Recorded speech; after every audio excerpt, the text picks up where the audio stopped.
Hello and welcome to Divorced Women Creating Peace. I am your host, Velma Gallant, and we are interviewing inspiring women who have created peace and joy after divorce. I have a very special guest to share with you. She's a friend of mine, and she has a really interesting story to share. Now, Victoria Bentley has over 20 years of practicing law, mediation and arbitration has translated well, and this experience has translated well into the business world. Victoria began her career as a registered nurse, then transitioned into family law. She spent 25 years as an attorney and eventually founded her own law firm. She now co-owns a manufacturing company and is also a pilot. Victoria is deeply involved in serving the community. She puts her mediation and collaborative law certifications to good use on the board of directors for Jan's Circle of Friends, a service that assists children who have faced domestic violence and parental loss. She also acts as a legal advocate for Hannah's Hope Ministries. Welcome to the call, Victoria. Thank you for inviting me. It's lovely to be here. Merry Christmas. Merry Christmas. And I'm really looking forward to this conversation. You and I have been friends for a little while, so I know a little bit about your history, and we've had shared conversations around it. What I'd really love to share with our audience from you is what was your most valuable lesson from your divorce and what made that so valuable for you? I got divorced in January of 1993, and I remarried in 2001. And on Friday, I will have been remarried for 21 years. And my husband was also married before, so we had a lot of common stories and a lot of common denominators. My experiences have been hopefully turned into experience, strength, and hope for those who are going through divorce as I practiced. And I no longer practice because I'm retired and I get to be an old broad now who gets to do what I want. But I find that I'm using those skills in the volunteer sector. The most important lesson that I learned, and this was a phrase that a friend of mine used, and this little bit of wisdom is a gold mine, and that is what you allow, you teach. And you think about that, and if you're married and living in an unacceptable situation, whatever that might be, for some women it's domestic violence, for some women it's having a cheating spouse, for some women it's neglect, for some women it's, I don't know, you pick something, or alcoholism, whatever it is, you've got it going on. What you allow to go on, and you can say, well, I'm powerless over alcohol, I'm powerless over other people. That's correct, but you are not powerless how you choose to respond and how you choose to conduct your life. And my feeling about it is, if you, let's say somebody decides to punch you every Monday, if you tolerate being punched every Monday, you teach someone it's okay to punch you on Mondays. And you have many options, and there are many avenues to explore those options besides a divorce lawyer that you can go and see. But I would meet often 7 or 8 people a day and listen to their stories. And it was a running theme, a running common denominator of, I would say, maybe 5 or 6 archetypes. There was, like I said, the cheater, the alcoholic, the abuser. There were the sociopath. There were certain themes that I would see in spouses. I mean, look, the quote good divorce, the we can get it sorted out and we know what we're going to do with our kids. Those people didn't come to see me. They worked it out on their own. So the sector of society that I saw was the sector that had failed in getting divorced and coming to an agreement on their own. They came because they weren't going to get a deal, so they had to create a deal. For me, what you allow, you teach. And I think that involves boundaries. I think that involves knowing yourself well enough to know what is okay with you and what isn't. Is it okay to be married to somebody who's falling down drunk or using illegal drugs? Is it okay to be married to someone who's having an affair with your best friend? Is it okay to be married to someone who hits you? Is it, all of those things Mhm. that it might be okay for you. You and I were just talking about, we were talking about royalty, and it's a different set of rules. And it's often in royalty that they have mistresses and affairs, and that they stay married no matter what. Well, not in this last generation, but that people make decisions that, well, I'm going to live my life, you're going to live yours, and it's okay with them. And who am I to say it is or it isn't? It's whatever is okay with you, and as long as it's not harming children or against the law, what you do at your house is your business. Well, and I like what you say about that, what you allow, you teach, because my mind, it branched out with that, right? Because of course you're teaching the partner that behavior is okay, or they can get away with Correct. it, or Correct. you're teaching them how to treat you Correct. effectively, right? Right. And then the other path that I went down, which is one of the ones that was in the forefront for me, being a mom, was I'm teaching my son, because what I allow inside of my marriage is what I'm teaching him is okay inside of a marriage. Correct. Correct. And people think that their children aren't watching, but oh my goodness, your children are taking notes. Mm-hmm. And that's why you see, down the generation, divorce after divorce after divorce, because they don't know how to communicate properly, or they don't know how to relate properly, or they don't know how to make priorities. Or I can remember when I was a friend, when I was little, a friend's parents, you know how you go over and spend the night at your friend's house on Saturday night, and I remember two things at my friend's house: very large house, very nice cars, very, all the nice stuff. But my friend said, I don't know if we have any food in the house. Are you okay if we don't eat tonight? And I thought, huh. I mean, I was 10, 11 years old. There was lots of alcohol in the house, and the parents were very, very knee deep in alcohol.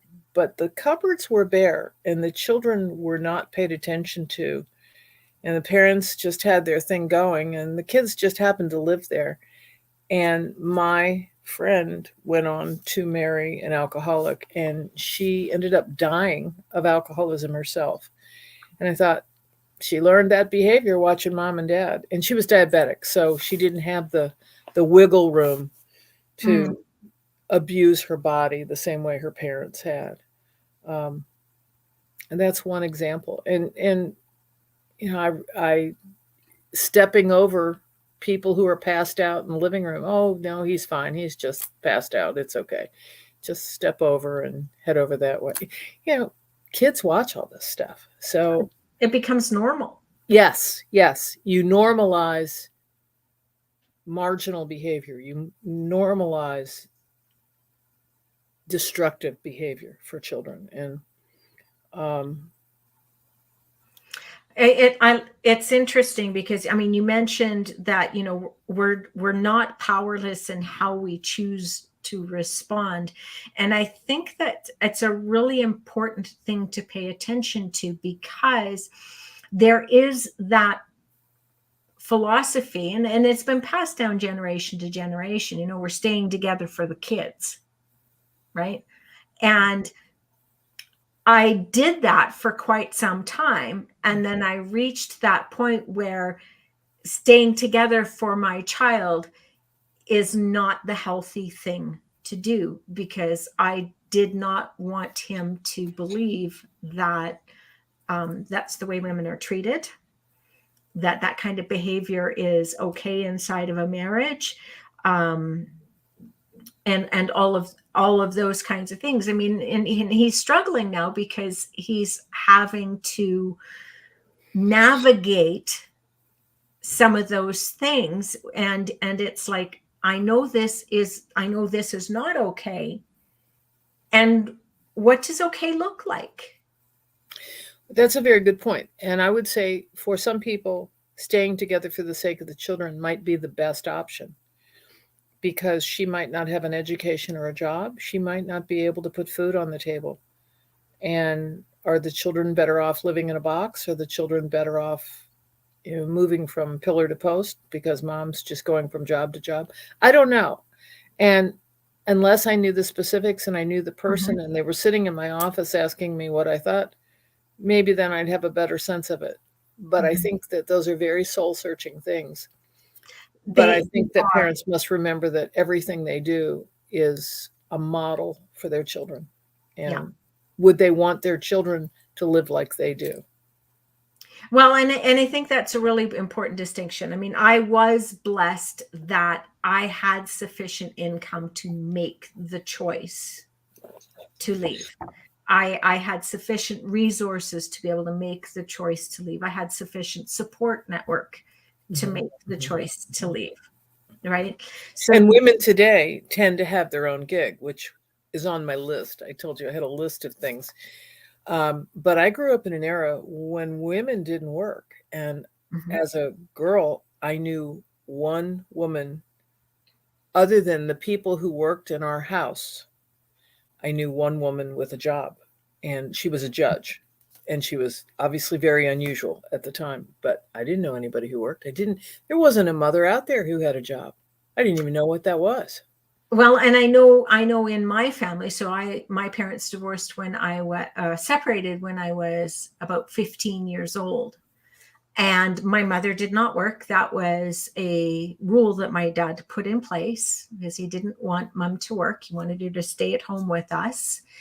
And I was blessed in that when they did separate, my dad did take his financial responsibilities seriously. And so we always had a roof over our head and we always had food on the table, period. So I'm grateful that I didn't have a lot of those kinds of experiences that I know some ladies are faced with. Because even now today, where there is a lot of independence, there are a lot of women who walked into their relationships with the hope and desire that they could be a stay-at-home mom. Not everybody's vision for their life is, a career and all of those kinds of things.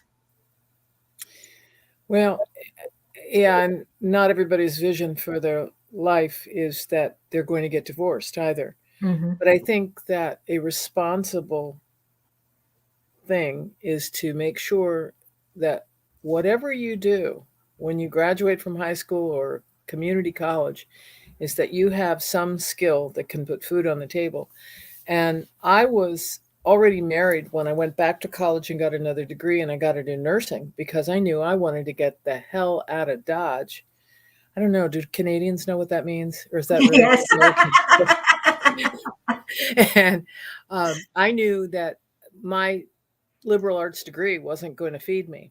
So I became a registered nurse so that I could support myself. And that was my way of having enough money to leave. And I did something that I think is uber responsible, and I highly recommend it, although this is not the financial environment for it, is that for every dollar I earned, 20 cents off the top went into a black hole.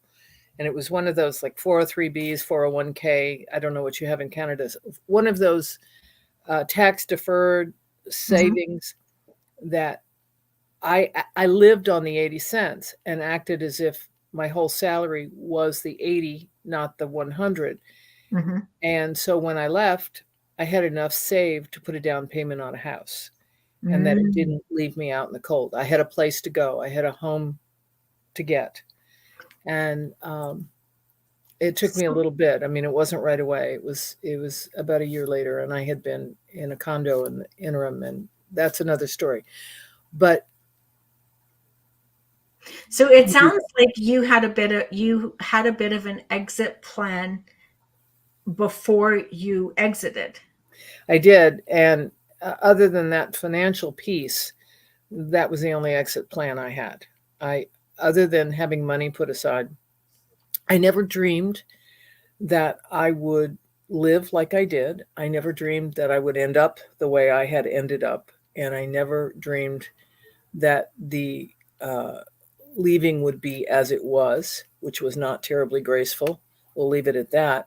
But all of those things gave me the tools to do what I did for a living after that. That when people came through my door and were in bad fixes, there were very few things that walked through my door that I hadn't lived, or my now husband of, I say now as if it were last week, but of 21 years, that between the two of us, we had experienced it.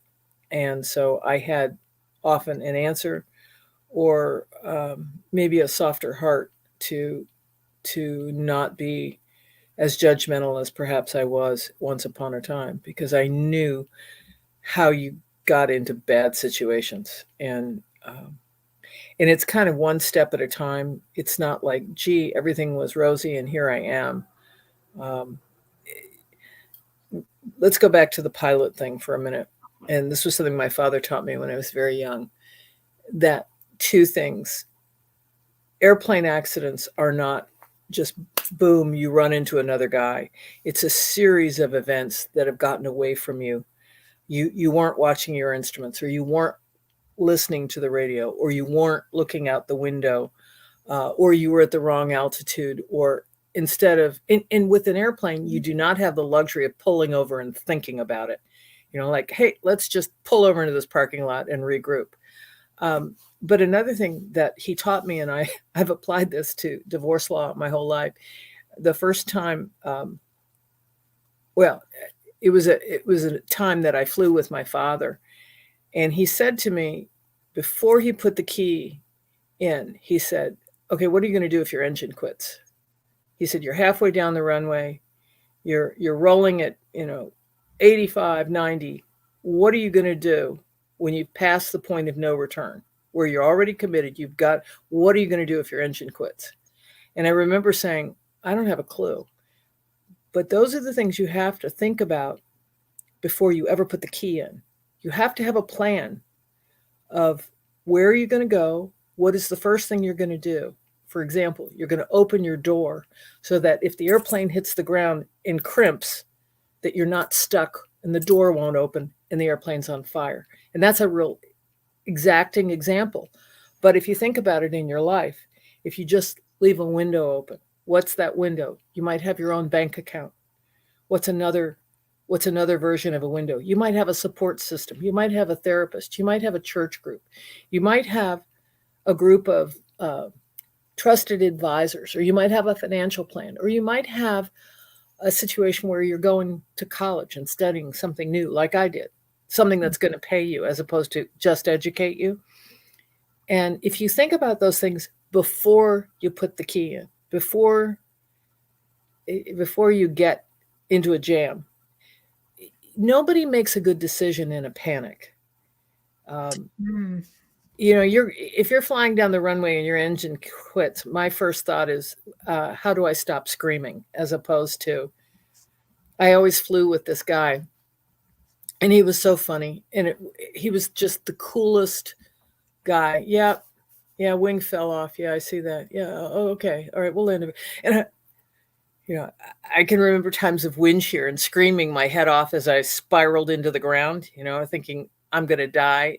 And he was looking for solutions. And I think keeping a cool head and looking for solutions and having a plan ahead of time so that when it hits the fan, because if you make an emotional decision, it's going to be bad. Mm-hmm. If you make a decision with all the tools in front of you and all the choices, and you can weigh them out, and this one's good, this one's bad, this one is best for the family, this one's the worst, you're going to make a better decision. But when you have a gun to your head, you tend to make bad decisions. Emotional decisions are bad decisions. And you say, yeah, but we're talking about emotional subjects like divorce. Yeah, I mean, all the more reason, have a plan. Like my father at the back of the church when I got married the first time, and it was the first time we had ever had this conversation. And I said to my dad many years later, why didn't we have that conversation a year before? He said to me, the limo's parked out front. He said to me, I'm standing in the back of the church. He goes, you don't have to do this. We can go over to the club. We can have a drink, nice dinner. You don't have to do this. And what he, I think, was trying to say to me is, this guy's an asshat. What are you doing? But he was a real, hey, it's none of my business, and you got to do what you got to do. And he never dreamed of saying anything that would impinge on your life as an adult. He's not going to step Yeah. in there because he didn't want anybody stepping in his, I think. But I think about this and I think, man, have those conversations. Mothers, have those conversations with your daughter. If you don't like what you're seeing, have that conversation. It might not be well received, but have that conversation. My brother dated a woman, he's almost 60. He dated a woman a long time ago, and she was a very nice woman, but she was all wrong for him. He was a skier. He was an auto racer. He was a pilot. He was a very active guy who had lots of friends. And she stayed with me for the summer doing an internship. And she went to bed at 7:30 at night, and she slept 12 hours. And when she wasn't getting her nails done, she was talking on the phone, and she just was a very pampered person and a very, very antithetical to his lifestyle. And he was trying to decide if he was going to marry her that summer. And I talked to a minister friend of mine, and I said, this would be a freaking disaster. And I don't want to impose myself. And he said, yeah, but what if they get married and it's a freaking disaster and you saw it back then? Should you say something now? And he said, yeah, you do. You have an obligation when you love somebody to say, have you thought about? And then let it go. Say what you got to say and walk away. And I said to my brother, I don't see this happening. You're very, very different. I like her, but she's very different from you. And he did not marry her. Mm-hmm. And he's often said that would have been bad. But anyway.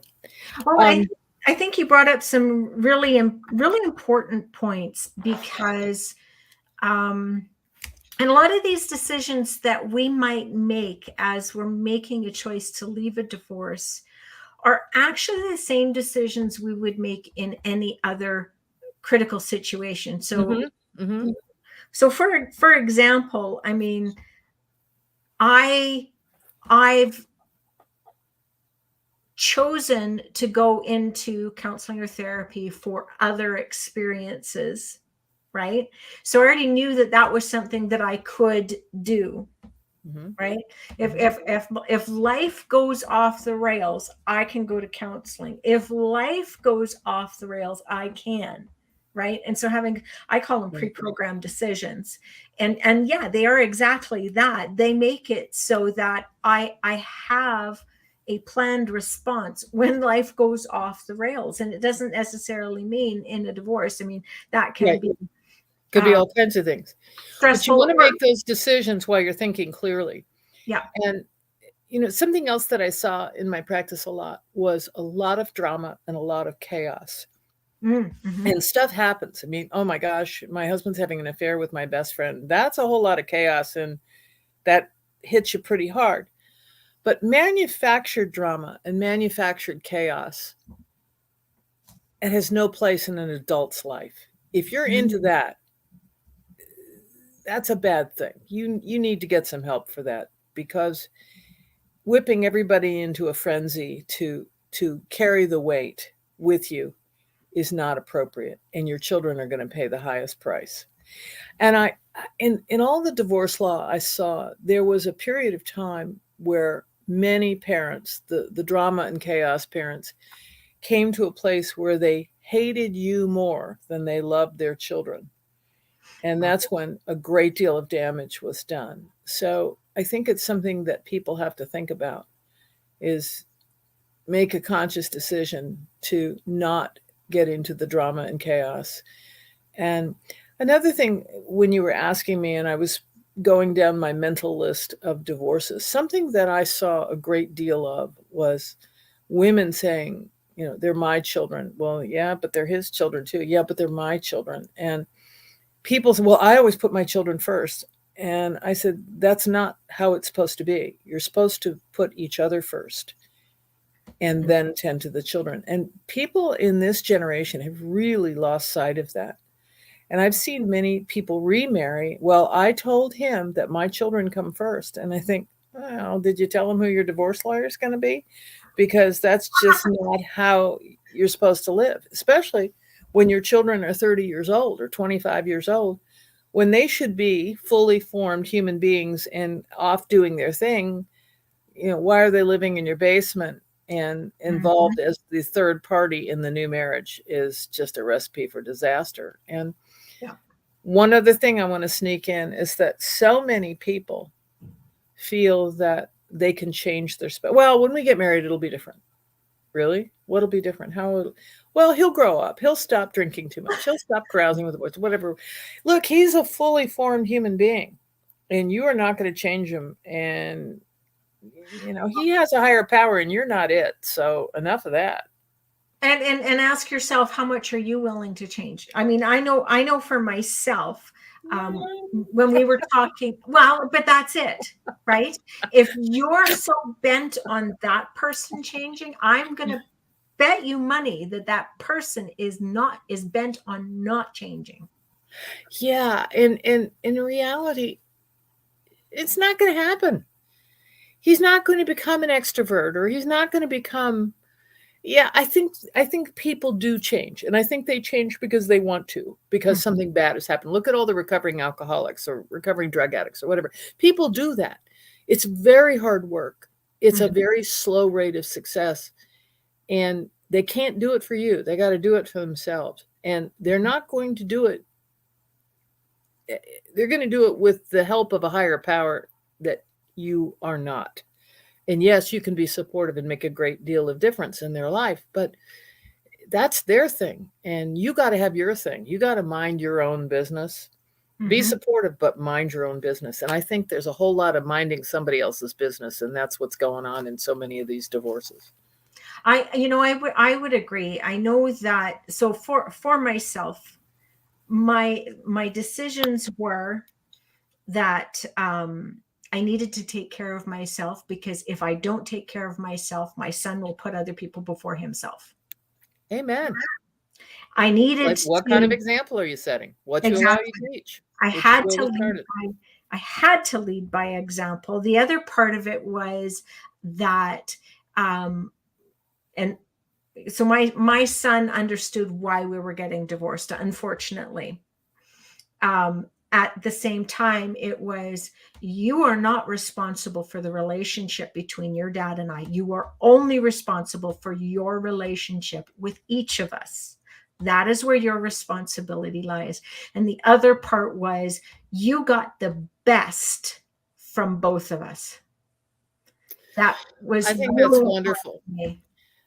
I think one of the most destructive things parents do is saying, well, your dad's a jerk, or your mom is a slut, or whatever.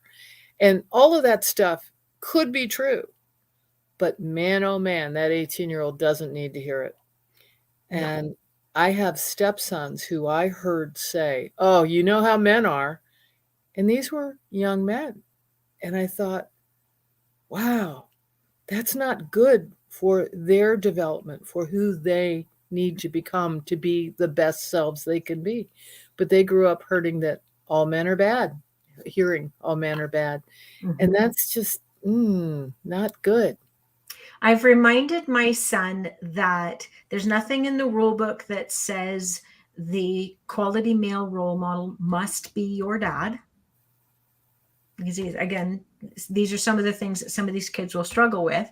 There are plenty of quality men, and maybe men that you don't see face to face. I mean, I know my son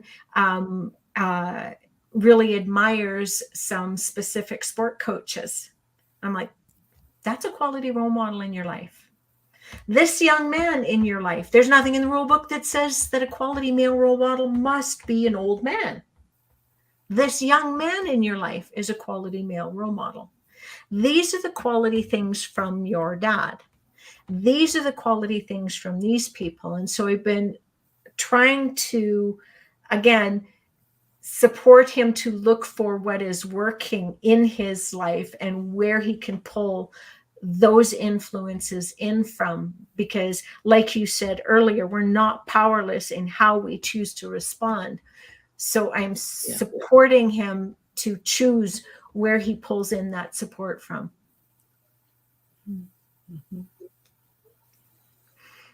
So, and again, I think it really is important that we take into consideration, are we bringing drama, or are we bringing skills?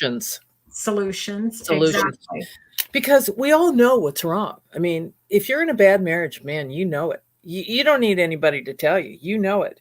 Mhm. But I feel strongly that, maybe a trusted advisor, be it a paid advisor or someone in your family or someone you trust, there's no point in bringing up that he's a no good, dirty dog, lying sack, cheating, drunking, what. There's no point in it. Tell me what the solution is. And kids don't need to hear it. And unless you're making lemonades out of lemon, there's no reason to even discuss it. Tell me what you're going to do about it, or stop talking. And that has to be the focus, because otherwise you're just aiding and abetting the chaos, the drama, and the illness. And I know, because I've lived it. I have lived it, and I don't need to live it again. So, and some of that is immaturity. Some of that is just being a 25-year-old, or, being whatever, not knowing any better. Yeah. But you need to know better. And I had a friend today who I was talking to who has been ill for a while. And every conversation we have, oh, you don't understand how sick I am. You don't understand how bad it is. You don't understand how much pain I'm in. And I'm not walking in her shoes, but I believe her. And I also know this is not beneficial. And it's like, what practitioner have you seen? What medicine are you taking? What therapist are you going to? And how are you going to fix this? And, maybe it isn't fixable, but then you start telling yourself, today, I'm feeling better. And you can say, well, that's just delusional. That's just, it isn't. Because bring the mind, the body will follow.